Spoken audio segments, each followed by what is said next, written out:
आज मैं आप लोगों के साथ ऐसी 5 ग़िज़ाएं डिस्कस करूंगा जो कि हमारे खून को साफ करती हैं और उनको खाने के बाद हमारे चेहरे पर भी रौनक और चमक आ जाती है। अस्सलाम वालेकुम, मेरा नाम अली रजा है और मैं क्लिनिकल डाइटिशियन हूँ। इसमें सबसे पहले आ जाती है बीट रूट्स यानी कि चुकंदर। बेसिकली हमारा जो खून पैदा हो रहा होता है वो जिगर के थ्रू पैदा हो रहा होता है और ये जिगर में जितने भी सेल्स अगर डैमेज हो जाते हैं उनको रिपेयर करने में बहुत ज्यादा मुफीद साबित होता है। बीट रूट्स में एंटीऑक्सीडेंट्स पाए जाते हैं जो कि हमारे ब्लड को साफ करते हैं। अब बीट रूट का आप लोगों ने इस्तेमाल किस तरह करना है? आप लोग इसका इस्तेमाल जूसेस के तौर पर भी कर सकते हैं। अगर आपको शुगर है तो आप उसमें, अगर आप डायबिटिक पेशेंट हो तो शुगर का यूज मत करें, और अगर आप लोग इसका सैलेड में भी इस्तेमाल करना चाहें तो कर सकते हैं। इसमें दूसरे नंबर पर गार्लिक यानी कि लहसुन आ जाता है। हमारे ब्लड में बहुत ज्यादा ऐसे बैक्टीरिया होते हैं जो कि ब्लड को डर्टी कर रहे होते हैं, और जो लहसुन होता है वो उन बैक्टीरिया की ग्रोथ को स्लो करता है, और जो बैक्टीरिया होते हैं जब वो डेड हो जाएंगे तो हमारा ब्लड भी साफ हो जाएगा उन बैक्टीरिया से। तो ये भी ब्लड को साफ करने में अहम किरदार अदा करते हैं। ये ब्लड की प्यूरिफिकेशन करते हैं। अब लहसुन का इस्तेमाल आप लोगों ने सब्जियों में तो करता है, लेकिन सब्जियां आप लोग इतनी ज्यादा पका लेते हैं जो उसमें न्यूट्रिएंट्स होते हैं वो मर जाते हैं, डिस्ट्रॉय हो जाते हैं, जो कि आपकी बॉडी को एक्चुअली पहुंच ही नहीं पाते। जिस तरह पाकिस्तान में रिवाज है कि ज्यादा से ज्यादा पौनी लगा के वो सब्जियां बनाते हैं, तो इस तरह ऐसे बहुत ज्यादा मुफीद न्यूट्रिएंट्स होते हैं जो कि हमारी बॉडी को एग्जैक्ट पहुंच ही नहीं पाते। तो इसलिए आप लोगों ने लहसुन को आप सैलेड में भी इस्तेमाल कर सकते हैं, और कोई भी अगर आप लोग चटनी वगैरह बना रहे हैं किसी चीज की भी, उसमें भी आप लोग लहसुन का इस्तेमाल कर सकते हैं। लहसुन में सल्फर की मिकदार भी बहुत ज्यादा पाई जाती है जो कि as a anti inflammatory agent के तौर पर यूज होती है। कि मतलब आप जब सल्फर का इंटेक ज्यादा करते हैं जो कि गार्लिक में मौजूद होता है, तो आपकी बॉडी में अगर कोई भी सोजिश वगैरह है किसी भी पार्ट पे आपकी बॉडी के, तो उसको भी कम करने में बहुत ज्यादा मुफीद है। नेक्स्ट चीज आ जाती है पेक्टिन, जो कि एप्पल में बहुत ज्यादा मिकदार में पाया जाता है। जो पेक्टिन होता है वो प्योर फॉर्म है सेलुलोज फाइबर की। ये ना सिर्फ ब्लड को साफ करने में बल्कि बहुत सारे आपके रिलेटेड डाइजेशन प्रॉब्लम्स को भी सॉल्व करता है, जिस तरह कॉन्स्टिपेशन, डायरिया वगैरह में भी ये बहुत ज्यादा मुफीद है।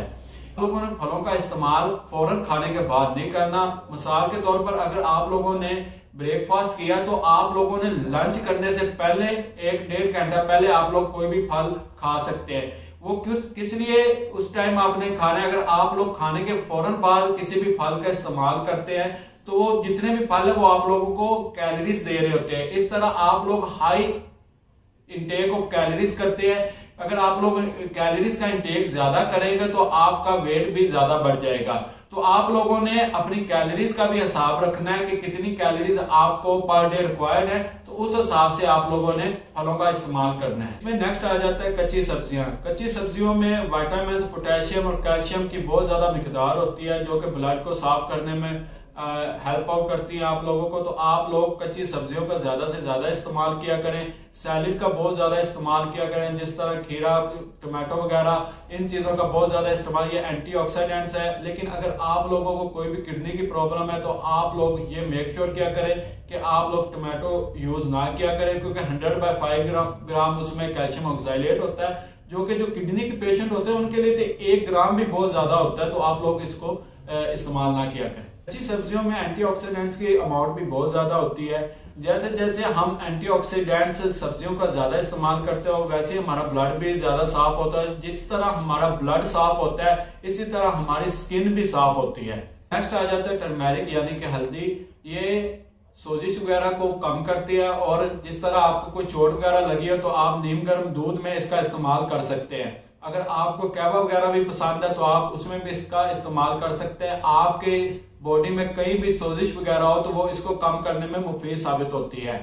इसका जो मेन कंपाउंड होता है वो करक्यूमिन होता है, जो कि नेचुरल ब्लड प्यूरिफायर काम कर रहा होता है, जो कि आपके ब्लड को साफ करता है, और वो as a anti inflammatory compound भी काम कर रहा होता है। लिहाजा अपनी सब्जियों में जब भी आप लोग सब्जी वगैरह बनाए, और उसके अलावा आप लोग नीम गर्म दूध में उसका इस्तेमाल कर सकते हैं और कहवे के तौर पे भी उसको ले सकते हैं।